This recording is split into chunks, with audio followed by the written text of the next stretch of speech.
Some people count every carb, walk every day, never miss a dose of medication, and still watch their blood sugar refuse to cooperate. That contradiction leaves many wondering whether they're doing something wrong. But what if the real problem isn't a lack of discipline?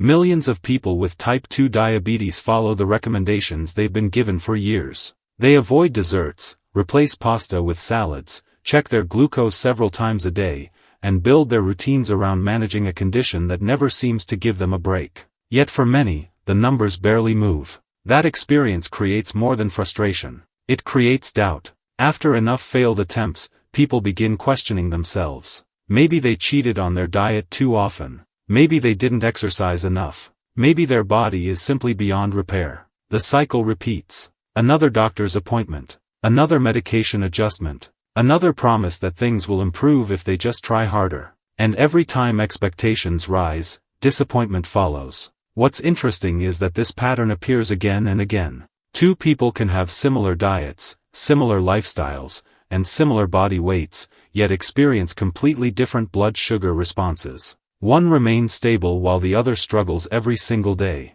That observation has pushed researchers to investigate a much bigger question. What if blood sugar regulation depends on far more than carbohydrates and exercise? For years, diabetes management has focused on visible behaviors, food choices, physical activity, medication adherence, and weight loss. Those factors certainly matter, but they represent only the surface of a much larger metabolic system. Think of it like a house with a flickering light. Replacing the bulb might make the light come back temporarily, but if the wiring behind the wall is damaged, the problem eventually returns. The same principle can apply to metabolic health. Sometimes what appears to be poor glucose control may reflect deeper processes involving inflammation, insulin sensitivity, pancreatic function, hormones, stress levels, sleep quality, gut health, genetics, and many other interconnected systems. This is why two people can follow identical routines and experience completely different outcomes. The visible behavior is only one part of the equation.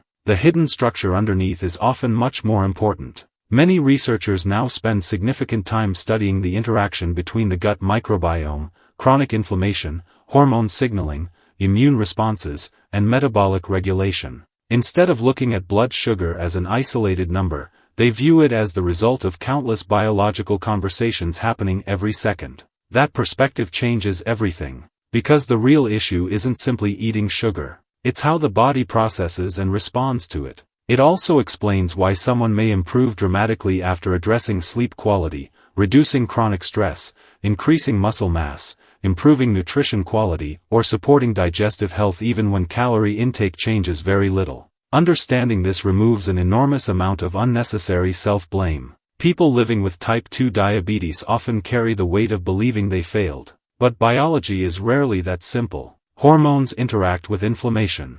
Inflammation interacts with metabolism. Metabolism interacts with sleep. Sleep affects appetite. Appetite influences food choices. Every system influences another. Looking at diabetes through this wider lens doesn't eliminate the importance of healthy habits. Walking remains valuable. Balanced nutrition still matters. Medical treatment continues to play a critical role. Instead, it encourages a more complete understanding of why progress can sometimes feel painfully slow. It also highlights why personalized approaches are becoming increasingly important. Two individuals with similar glucose readings may benefit from entirely different strategies because their underlying metabolic challenges may not be identical. That's an important shift in thinking. Instead of asking, "Why am I failing?" a better question might be, "What factors inside my body are making regulation more difficult?" That question opens the door to productive conversations with healthcare professionals and encourages people to look beyond a single number on a glucose monitor.